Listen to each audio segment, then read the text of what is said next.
everyone. Welcome to Youth Church. So grateful to get to be with you this morning. First up, our To The Point scripture. My name is David, and I'm going to be reading the To The Point scripture.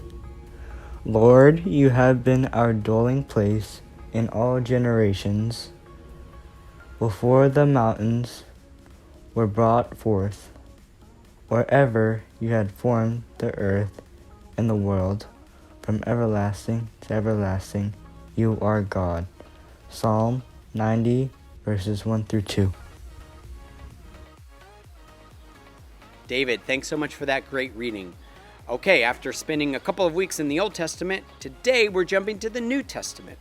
And this morning we're going to be looking at the story of Mary and Martha and how they reacted to Jesus when Jesus came to their house. But before we get into the story, we've got our worship time. Thanks to the youth group worship team, we're going to gather around together and start with this song, So Glad I'm Here. 2, 3, 4.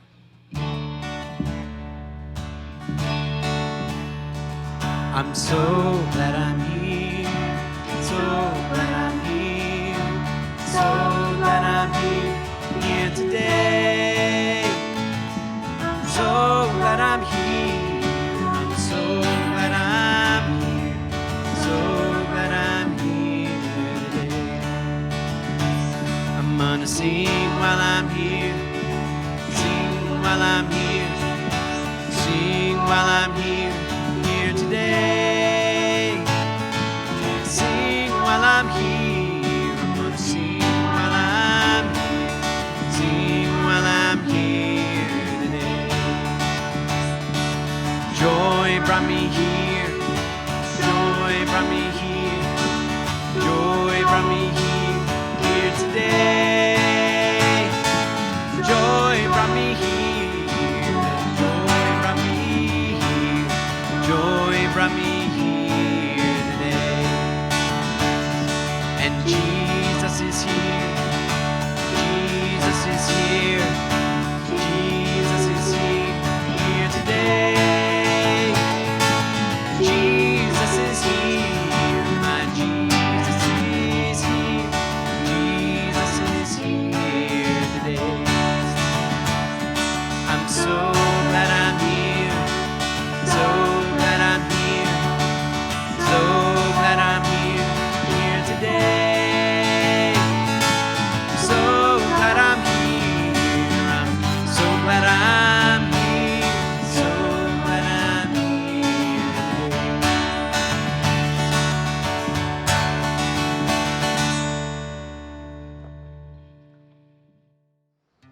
Okay, so we're jumped into the New Testament and we're looking at a story in the Gospel of Luke. Now remember we talked about last week how the Bible is like carrying around a library, and this library where we're jumping, last week we were looking at the prophet Jonah and how that was kind of satire, or another way to think about it is Jonah is like a parable. So this week we're jumping to a gospel, and a gospel is like a testimony. It's a description and detailing in the teachings of Jesus. And so here we have a story in Luke chapter 10, starting in verse 38. When Jesus comes to the home of Mary and Martha. So I'm going to follow along. I want you to follow along with me as I read. Here we go.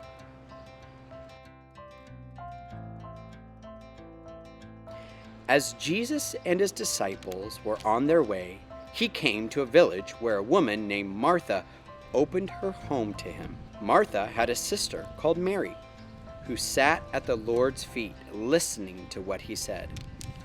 But Martha was distracted by all the preparations that had to be made for Jesus to visit. She came to him and asked, "Lord, don't you care that my sister has left me to do the work by myself? Tell her to help me." "Martha, Martha," the Lord answered, "you are worried and upset about many things, but few things are needed, or indeed only one thing is needed. Mary has chosen what is better, and it will not be taken away from her." Okay, so what do we learn from this story? What's the important thing for us to take away? Well, first of all, I love how the Gospel of Luke depicts a family relationship that feels very familiar to maybe a family relationship that you have right now. Martha was really upset at Mary, and she kind of tried to passively aggressive correct Mary and by getting Jesus to do it. Jesus, why don't you tell Mary to help me out? Instead of going directly to Mary and saying, hey, Mary, listen, I know this is great, but can you maybe help me get the hummus ready or the bread or whatever it is that they were eating? What stood out to you in the reading of that scripture? Do you identify more with Mary?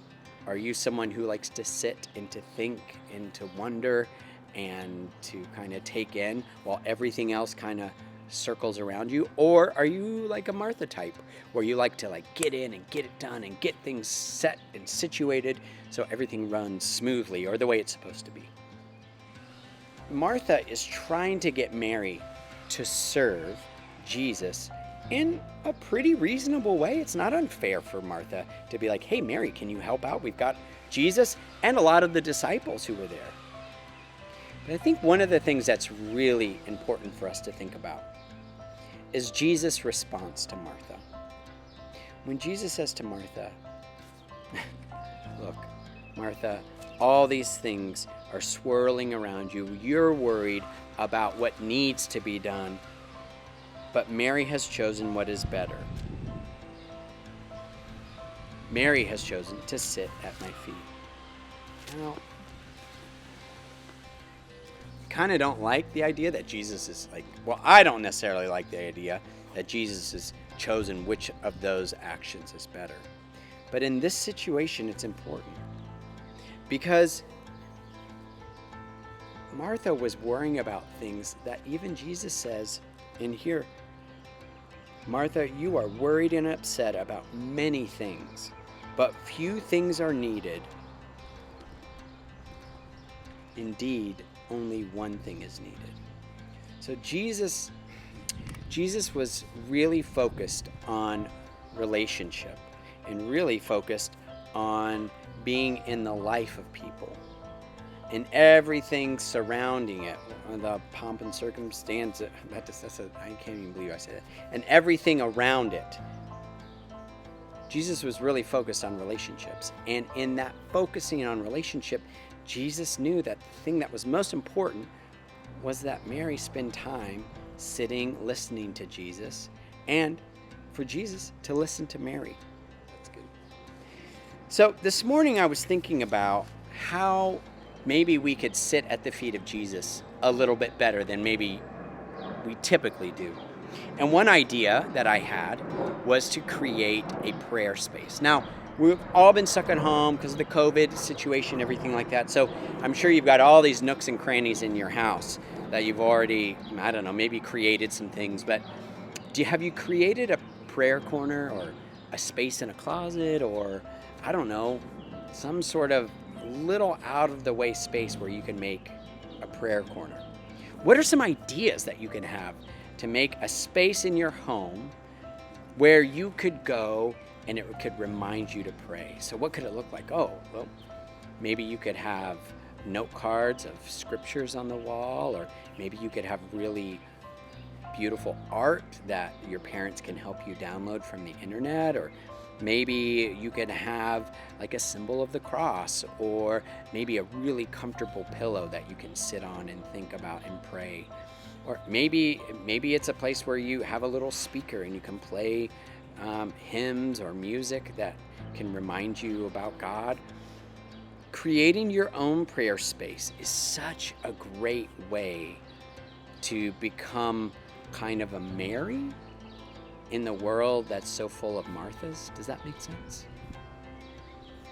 You could even, I don't know, maybe you can get super creative with your parents. Maybe they could help you out, do something that you might be surprised they would allow you to do, like maybe even paint on the walls. I don't know. But when we take time to be Mary at the feet of Jesus, like Mary, what Jesus says is that's the most important thing. All the running around and all the doing, that will always be there. And we've got a lot to do. Even staying at home and during these COVID times, there's a lot of things that we have to take care of. But if we're not taking the time to sit and be still in the presence of Jesus, then we're going to miss out. Thank you so much for being with me during this time. I hope you guys are doing well and staying safe. I miss you. I can't wait for us to be together again. And now that we've come to the end of our time, it's time that we gather together and we sing with one another our blessing song. Have a great week, and we'll see you next Sunday.